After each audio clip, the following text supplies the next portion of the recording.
श्री स्वामी समर्थ मित्रांनो, स्वामी सेवा या चॅनलवरती तुमचे खूप खूप स्वागत आहे. चला आपण आता घेऊया पुढच्या अध्यायाची सुरुवात.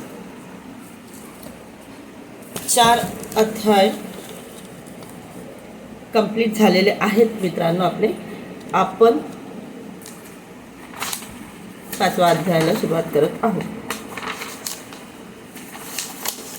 जे कोणी भाऊ बहीण आपले नवीन आहे त्यांच्याकडे पहिल्यांदा हा व्हिडिओ आलेला आहे त्यांच्यासाठी सांगते की आपण गुरुचरित्र ग्रंथामधील जे अध्याय आहेत त्यांचा अर्थ म्हणजे प्रत्येक अध्यायाचा नंबर आणि त्या अध्यायाचा अर्थ आपण सांगत आहोत. तर ज्यांना या आधीचे व्हिडिओ म्हणजे या आधीच्या अध्यायांचे अर्थ माहिती करायचे असतील तर प्लीज ते आपल्या व्हिडिओजमध्ये जाऊन बघू शकता.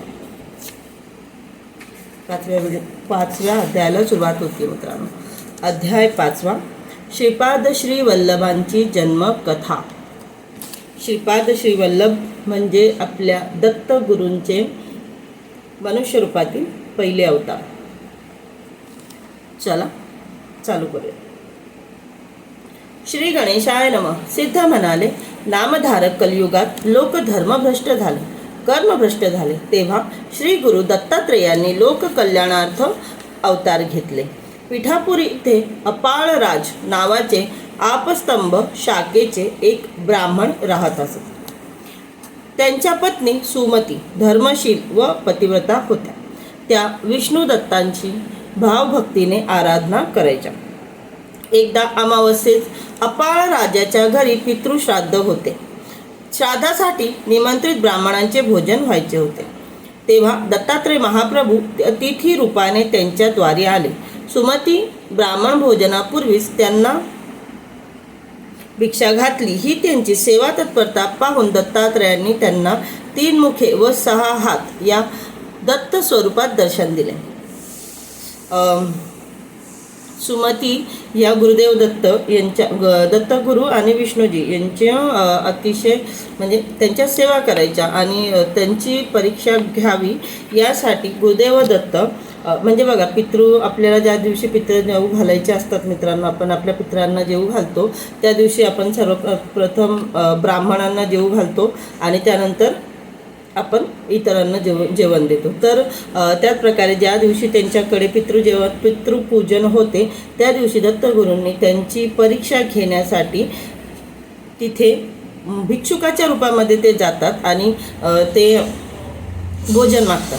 पण त्याच्या आहेत सुमती ते कसलाही विचार न करता दारावरती आलेल्या भिक्षुकाची ते व्हॅल्यू करतात आणि ब्राह्मणांचं भोजन होण्याच्या पूर्वीच ते भिक्षुकांना त्या आलेल्या दरवाजावर आलेल्या भिक्षुकांना ते भोजन देतात. आणि या सगळ्या त्यांच्या भावनेला बघून दत्तगुरू हे खरोखर प्रसन्न होतात आणि ते त्यांना त्यांच्या खऱ्या रूपामध्ये दर्शन देतात.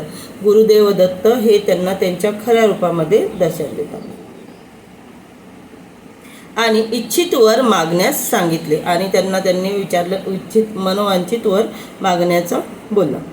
तेव्हा सुमतींनी त्यांची स्तुती केली व म्हणाल्या, गुरुदेव तुम्ही मला अतिथी रूपात माते अशी हाक मारलीत ते वचन खरे हो. मला अनेक आपत्ती झाली पण ती जन्मताच मेली.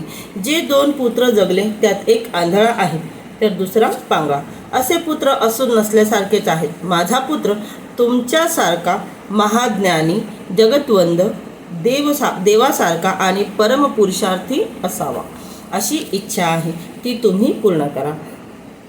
सुमती यांनी दत्तगुरूंनी त्यांना जेव्हा सांगितलं की तू वर माग, तुम्हाला काय मागायचं आहे, तर त्यांनी असं बोललं की मला तुमच्यासारखा पुत्र हवा आहे. या आधीचे माझे जे पुत्र जन्माला आले एकतर ते जगले नाही आणि जे आहेत ते एक जण आंधळा एक जण पांगळा असे पुत्र असून नसल्यासारखे आहेत. तर मला तुमच्यासारखा महाज्ञानी असा पुत्र हवा आहे अशी इच्छा सुमती यांनी दत्तगुरूंसमोर मांडली.